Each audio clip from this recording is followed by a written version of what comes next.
So again, welcome. And today our theme is creative inspiration. And we are now going to be welcoming Rachel Bremner. Just before we start though, Rachel's just a very special person in my life. And I would consider her one of my mosaic mentors. And I have quite a few, but Rachel's been there nudging me along in my practice since the beginning, gently encouraging or steering and suggesting, and always in such a gentle and loving way, and always so generous with your experience as well, and your knowledge and your time, and you bring something so beautiful to the mosaic community. Everybody here today does, but your work is really just something else. And I think it was when I first saw your work, I was just like, I want to do, I love this. And it's just all gone from there. So, so Rachel selected how many images? About 7 images to discuss. And yeah, okay, away we go. So this piece I did in, I think it was 2017. And like most of my pieces, it starts out with just one piece usually, or a couple of pieces, and I don't have a plan, so I never draw out or even visual. I'm improvising as I go, but in this case I put in these darker lines. Was the first thing I put in, and then I just start. And I love that way of working, because although it's very slow, because working out composition as you go for me is very engrossing, but it's hard sometimes keeping a sense of the whole and where you might go in any direction, having to spread on some adhesive and then scrape it off to go somewhere else. But it suits me. I find that if I have an image that I'm working to, that I feel like I'm hemmed in terms of using mosaic to be able to express something that's driven by the material, which is really important to me in my work, to use mosaic for its own special qualities. So also with a lot of my work, when I finished a piece, I often make the titles up after I finished, because also because I'm working in such a small area very closely, it takes me a couple of days, sometimes a week, to look at the piece and start to feel it as a whole piece. And as music is a really important part of my life still, when I make mosaics, I really feel like I'm making music. It's exactly the same sensation.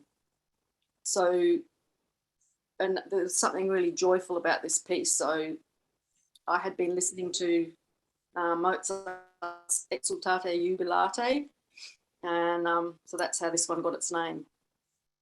And I did another one after this, which is the same size. They actually work pretty well as a pair, which is called Cadenza, and it's in slightly different colours, but it's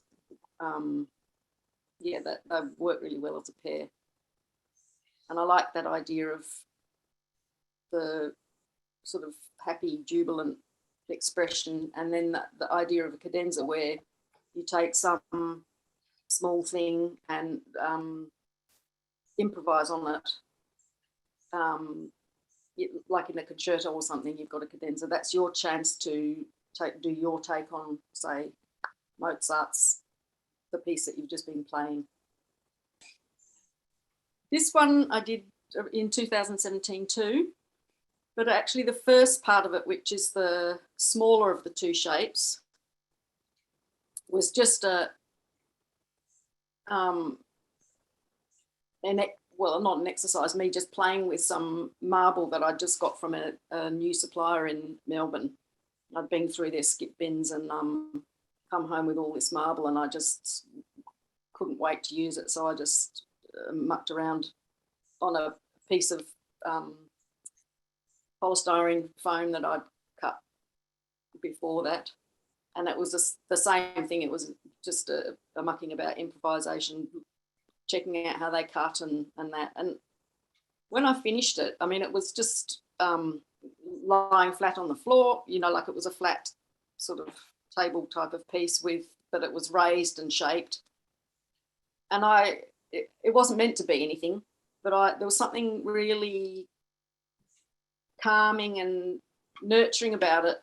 And although I would never have used it for anything, I just had it sitting in my shed and I just kept going back to it and actually really liking it. So a few years later, I decided to make it into this piece. So I stuck I made a board the same shape. And while I was making it, part of the thing of nurturing was that it just really felt like something I needed to look after and hold like a child. So this piece called Motherhood, just basically, it's like an expression of the nurturing that I've received and given as a mum. Mm.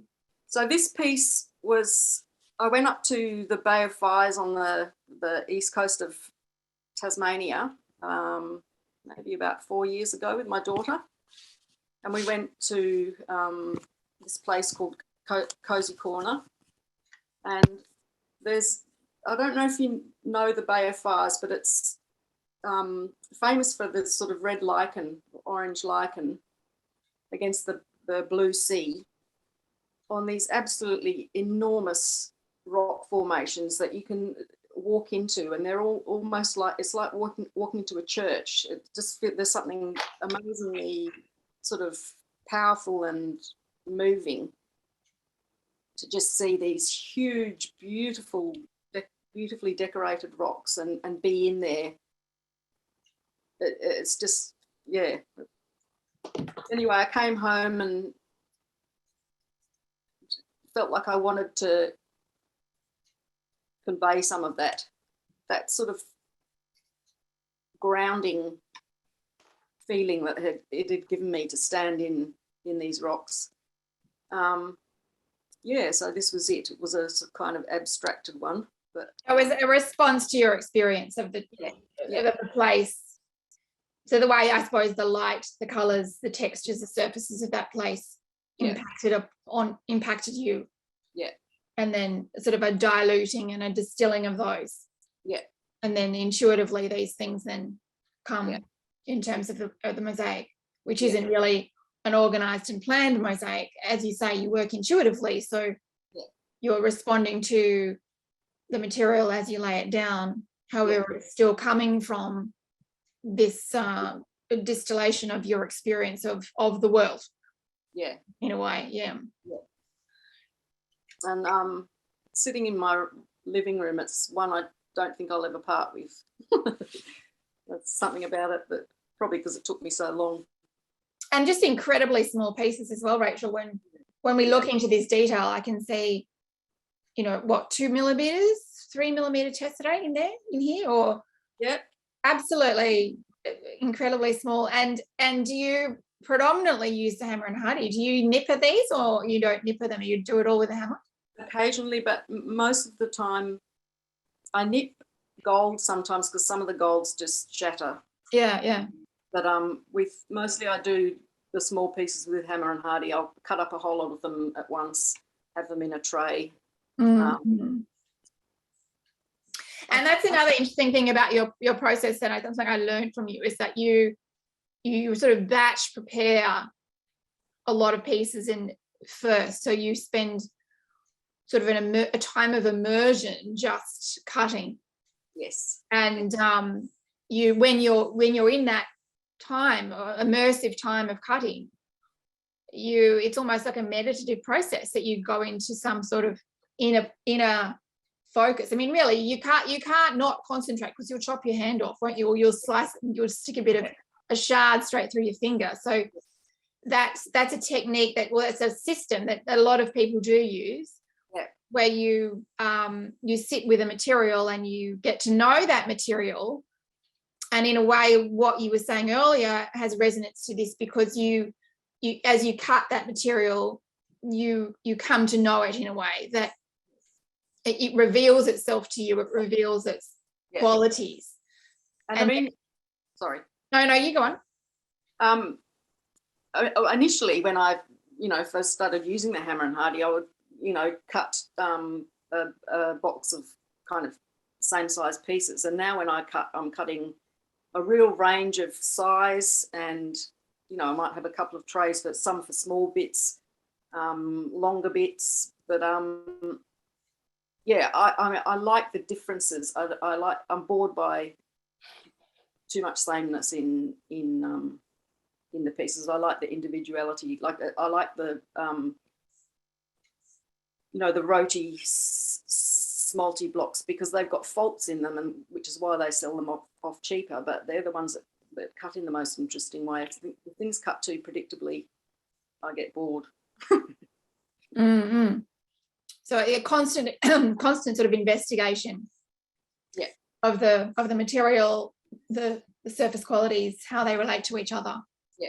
And in this particular work, you're using quite very different materials, with the smalty being the color and the reflectivity, and then the slate with a more matte surface. Do you want to talk about this one? This is the earliest of all the pieces here, and I think it was 2013. It was after I came back from Chicago for the second time, and I did a series kind of about emotions, about how inevitable they are. And this was my favourite of them. There's something else I like is when I look back at pieces that I've done in the past, and I can still surprise myself when I'm looking at them. Like I get a surprise, and that draws me in, and I like that about this one. Well, I think that's something about all your work, is it reveals itself to you, and that's something that is, a mark of a really successful artwork in any medium, not just mosaic, is when you initially view a work, you experience something about that work, but then as you come to know the work and spend time with the work and visually explore the work, particularly with mosaic under different lights, because every time of day, morning, evening, artificial light, natural light, rainy days, sunny days, you've got different light, and it becomes something new or something different, and it offers more and more. And then to hear you say that even you discover more and you surprise yourself when you look back at your work, and that's fantastic. It's the longer you sit with a piece and get to know a piece, the more it reveals to you. And I can quite often look at something and just think, where the hell did that come from? Like, how did I come up with that? I don't know. And I get that sometimes after a few days after I finished a piece, and I'll be just thinking, it just doesn't work, and then when I've sat with it for a few days, drawn into it and see, that actually there's a lot I like about it, and that I'm happy with it. I think it's a common thing, though, for an initial, when you initially finish a work, so that there's sort of it's like you've just given birth to it. And for those of us who are given birth, you sort of feel like you've been slapped in the head and you're feeling assaulted, and you kind of traumatized in a way. You kind of got this work out, and you're too close to it to even really understand what it is you've done, or to understand its qualities. And then in time, you can come back to it and start to appreciate actually what you created. And so another thing that we need to share here, Rachel, is that you've been more recently exploring ceramics a lot more, and with creating vessels, and also ceramic inclusions that you then include in your mosaic work. And so I think this second series of images here, we've got four images, are works that are for a show that you're working towards. Is that right? Yes.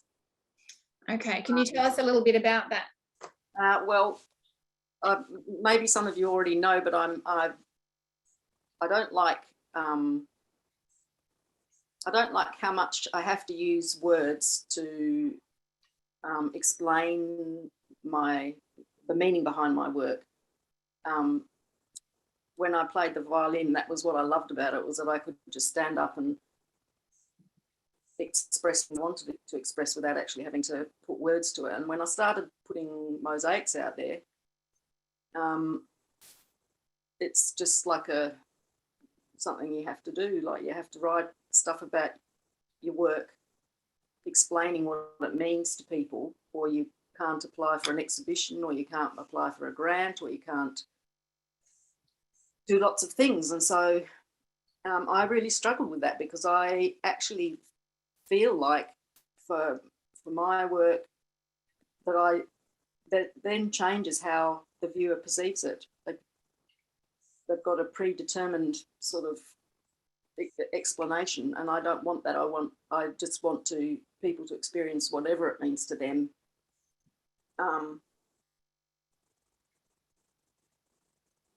So it's been really important for me to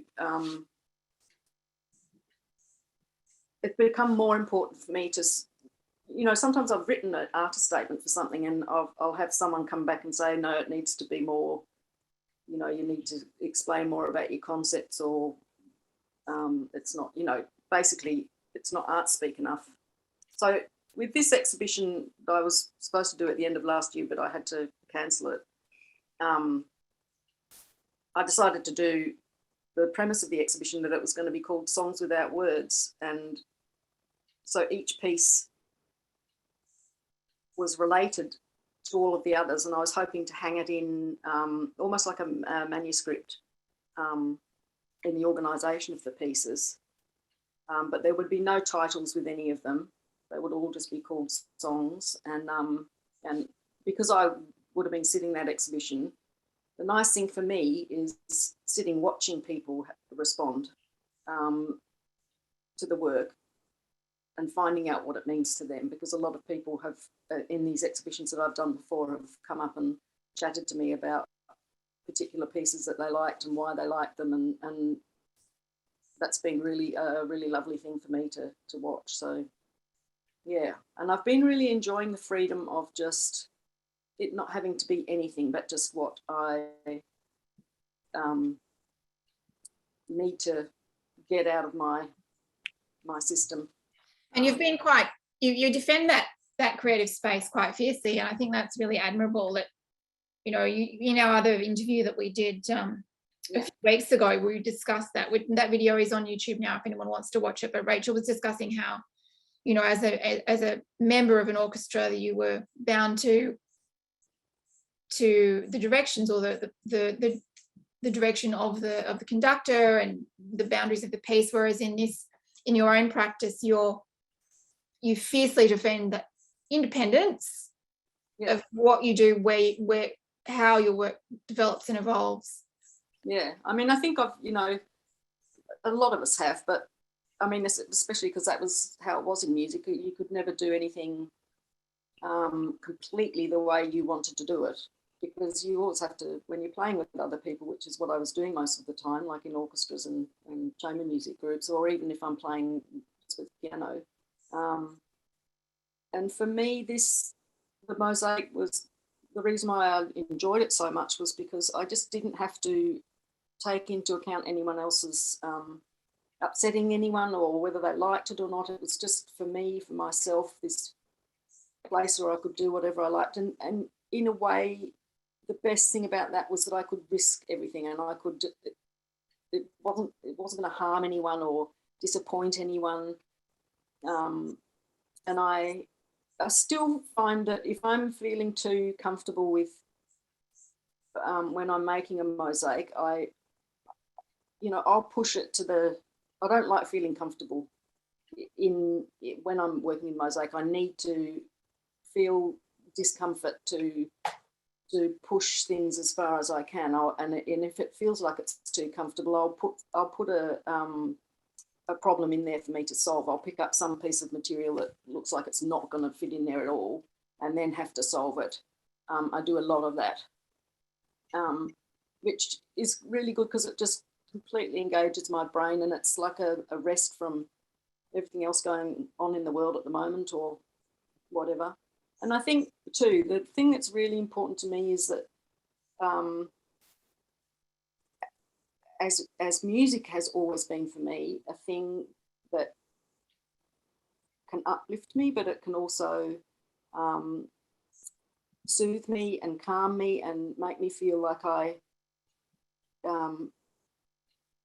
listening to a piece of music that really moves me, it can be like having a friend sitting next to you just when you're feeling really bad, not doing anything but letting you know that someone else has been feeling similar things to you. And I think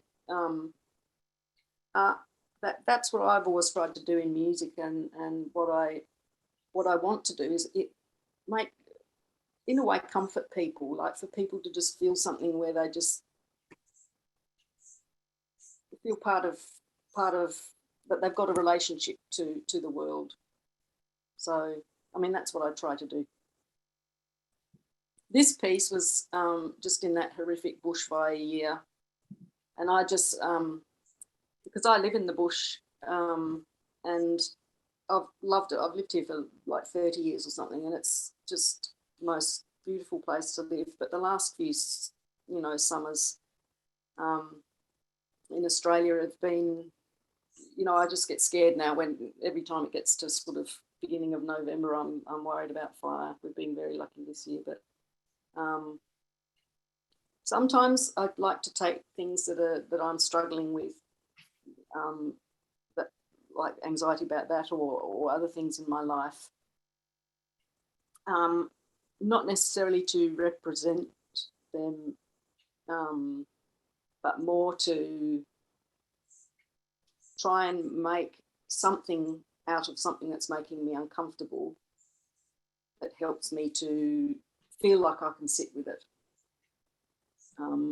It's like the process of doing this piece helped me just sit in this place where I was thinking about fire, but I was doing something that was make something that was expressively beautiful, even if it was about a hard thing, which is also sometimes what music and art do. Give you,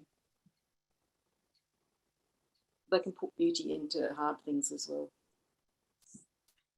It's simultaneously, it's at the same time, it's it's violent, there's a horror to that image, ferocity, energy, anger, movement, but then also incredibly beautiful as at the same time, and almost soft and furry, and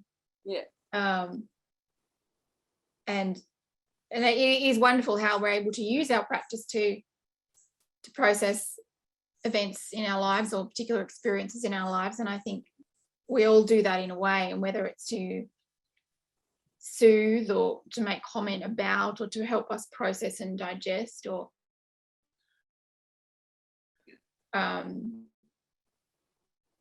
it's something different to everyone. The process is different for every individual because everyone's experience is different, obviously. So but it's lovely to see how you've been able to sustain that and sustain your individuality as well. Like you're uncompromisingly yourself, and I think that's something that a lot of us can learn from you, is that you've studied and practiced and acquired the techniques and skills and knowledge needed to make well-made, well-resolved mosaics that respect the mosaic language, but also push the boundaries of mosaic. And that's really, I think, the intimacy of your work as well is something that we can learn from, in that you know the language, and then now you've got all those skills, and then you almost go inward and just make something, make it. And then I think probably the whole thing that I can add to this creative inspiration discussion is that inspiration for me comes during work a lot of the time. So it's even when I'm feeling like I've got nothing. I don't know. I've got nothing.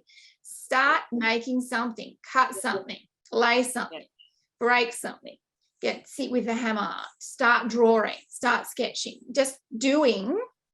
And when you're getting yourself into that part of your brain where you're doing, then there's space for things to come up without that sort of conscious brain sort of smashing on the top all the time of your process and trying to channel it this way or that way. Yeah, totally agree. Yeah. So Rachel, thank you so much for sharing this with us today. And all your work. Oh, you're most welcome. You're most welcome. But before, I've got a few wrap-up comments, but I would just like to see if there's any questions from the group for you. Yes, Tani, I see your hand. When you work so intuitively, one of the things that I can relate to what you do is you start with a piece and then everything else moves around that piece, and it becomes amplified as you go. The piece that you showed that is like mother and child, you know, the smaller piece that you started initially. Yeah. How did you get the shape of that? Was that something that came as you worked, or was it something that you started with? No, it was just that piece of polystyrene. I'd sort of just been mucking around with maybe doing something onto polystyrene, and it had, because I'd made it, like a couple of weeks ago, it was just sitting there in my shed. And when I bought all this marble home, I just thought, right, I'll just, chuck it on that. I'll start straight away with this marble. So I started using it on that. And then, and then the other shape I just cut out to match that one, and then stuck that on the previous, stuck that one to the one that I cut out. Okay. So I didn't know that it was going to be like that until that just happened. Emerged. Yeah. Yep. Thank you, Tani. Awesome body of work, girl. Oh, thank you. Nice to see your face. Yeah, it's been wonderful to have you today, Rachel.